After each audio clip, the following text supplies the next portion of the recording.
What's up, nerds, and welcome back to even more Morphin March!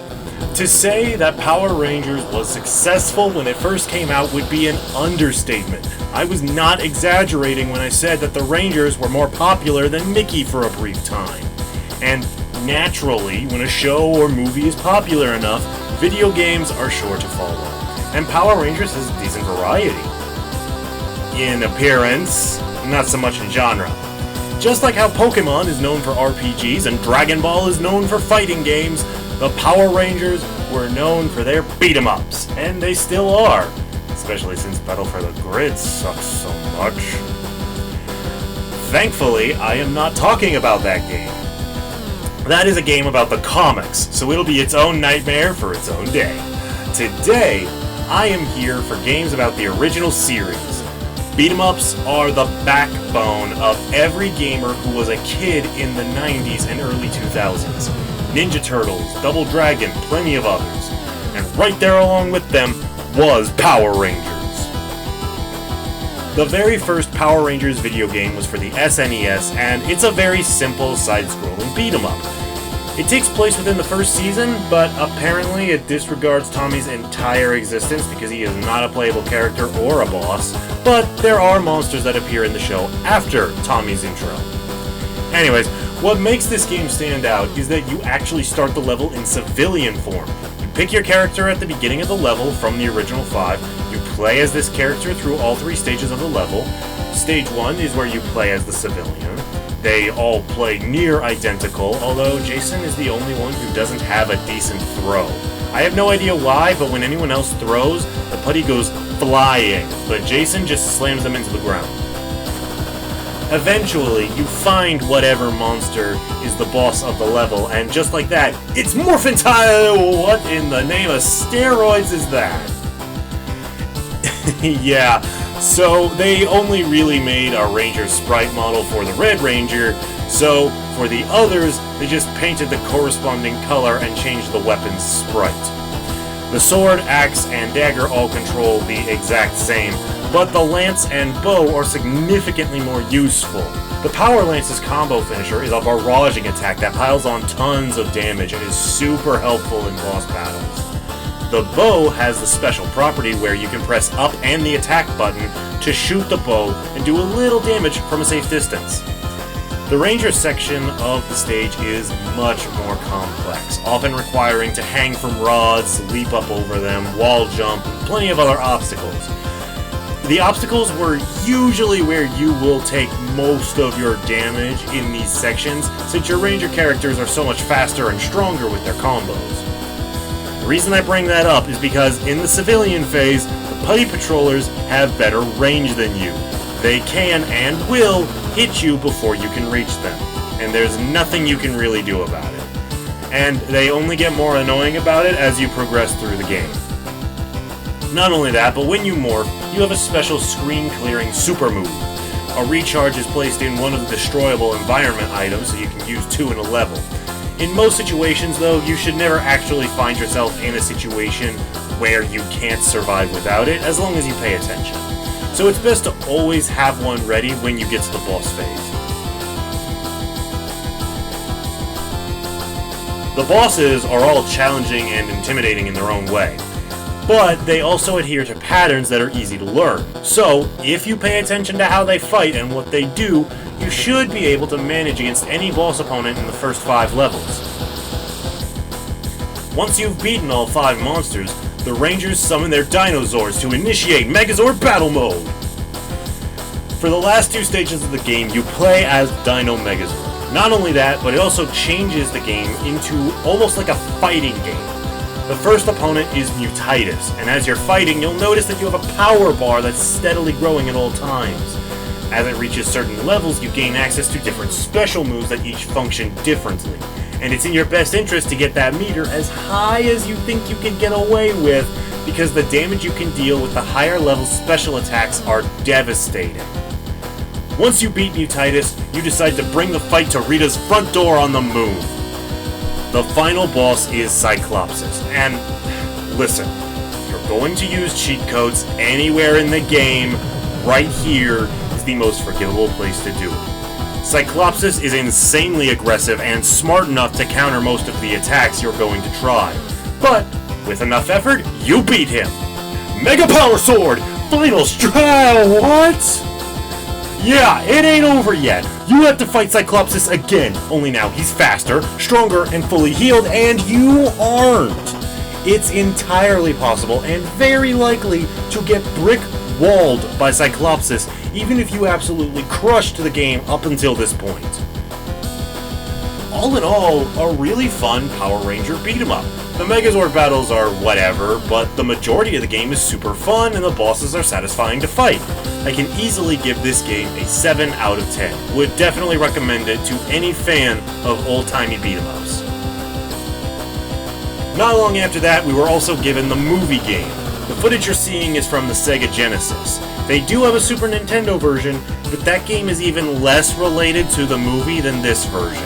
You fight against monsters from the series and only encounter Ivan Ooze randomly as the final boss. So, with that in mind, I'll instead be covering this Sega Genesis version. The most interesting thing about it is that since they either did not or could not create multiple playable sprites, they skip 2/3 of the movie and fill the gameplay time with a flashback to how Rocky, Adam, and Aisha joined the ranks of the Power Rangers. Ivan Ooze, as the final boss, is ridiculously powerful and very difficult to defeat. But, as long as you're not dying constantly on the way to get to him, you should have enough continues to just muscle through it. But no, seriously, Ivan's a menace. Even 2-on-1, you're still gonna struggle against this guy. Unlike the last game I talked about, there's no real variation in how any Ranger really feels in their combat. And Goldar is absolutely the worst boss in the game. If you try to screen camp him, he will simply snipe you from off-screen where you cannot hurt him. Beyond those few standout points, this is a very generic beat-em-up. Perfectly serviceable, but not really enough to stand out. Earning itself a 5 out of 10. If you're curious about it, I can recommend it easily enough, but there are better beat-em-ups out there that you could be playing. The last one I want to talk about is the newest game in the franchise at the time of this video, Rita's Rewind. Remember Robo Rita's plan in Once and Always? Well, it starts with Robo Rita getting away to the past, specifically the exact moment of the first episode. You once again play as the original 5 Rangers. They have some starting stat differences, but trust me, the difference does not actually exist. Just play whichever color you prefer, because that really is the only difference between them. You have a melee combo, a double jump, a dive kick, a ground pound, and backflip. The backflip is very important as you gain invincibility frames using said backflip, the amount of which depending on the difficulty level. And it's the only difference between the difficulty levels that I was able to feel. On easy mode, literally all bosses can be cheesed by abusing the backflip because you have invincibility frames during your backflip, and if you get hit while backflipping, you don't lose health, you gain special meter, which, I don't need to explain, deals massive damage to the bosses.